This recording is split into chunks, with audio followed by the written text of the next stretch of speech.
اعوذ باللہ من الشیطان الرجیم بسم اللہ الرحمن الرحیم۔ شروع کرتا ہوں اللہ کے نام سے جو بڑا مہربان نہایت ہی رحم کرنے والا۔ The theory of Islam episode 5۔ اس ایپیسوڈ کو شروع کرنے سے پہلے آپ لوگوں سے گزارش ہے، اگر اب تک آپ لوگوں نے یہ چینل کو سبسکرائب نہیں کیا ہے تو یہ ریکویسٹ ہے کہ آپ لوگ سبسکرائب کر لیں تاکہ یہ سیریز سے جڑی ہوئی جتنی لیٹسٹ ویڈیو آپ تک پہنچا سکوں۔ شکریہ۔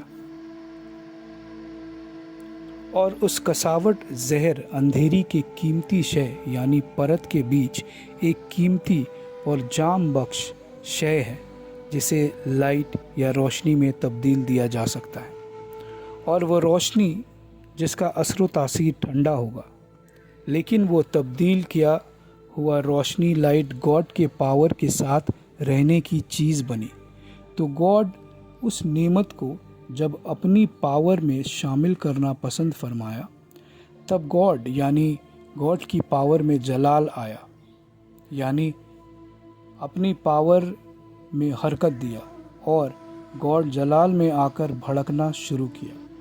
اور گاڈ کا وہ پاور ایسا پاور ہے، اتنا درار ہے، جس کے بیچ کا حصہ ہم کہنے سے مجبور ہیں، یعنی وہ ایسا پاور ہے کہ اگر اس سے ہمیشہ پاور نکلتے رہے تو ایک ذرہ برابر بھی اس پاور میں کبھی کمی نہیں ہوتی، یعنی بیچ پاور کا ایسا خزانہ ہے جو جتنا چاہے پاور بھڑک سکتا ہے اور اس میں کوئی کمی نہیں آ سکتا۔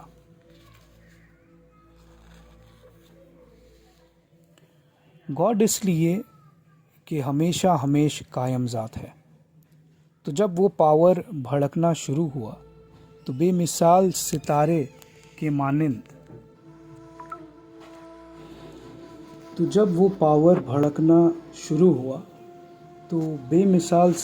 کے مانند بجلی کی کڑک کی طرح چمکتا ہوا گاڈ سے جدا ہو کر نکل پڑا، اور یہ زمین میں غائب ہوتا چلا گیا، اور بیچ زمین کی نعمت کی پرت کے لواب میں گم ہوتا چلا گیا۔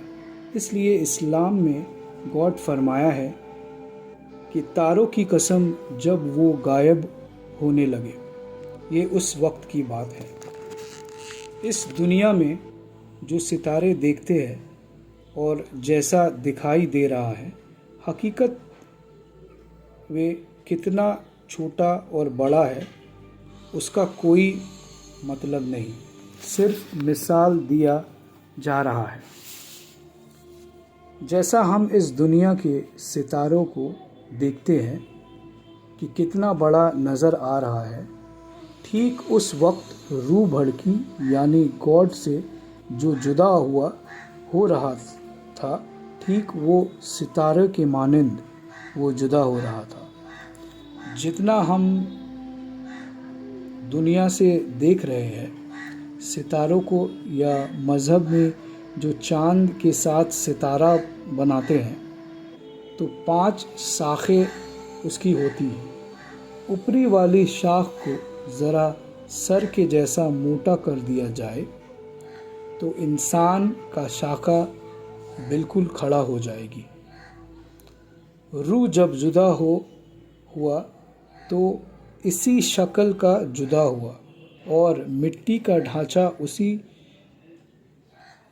شاخہ کے مطابق بنایا گیا۔ اور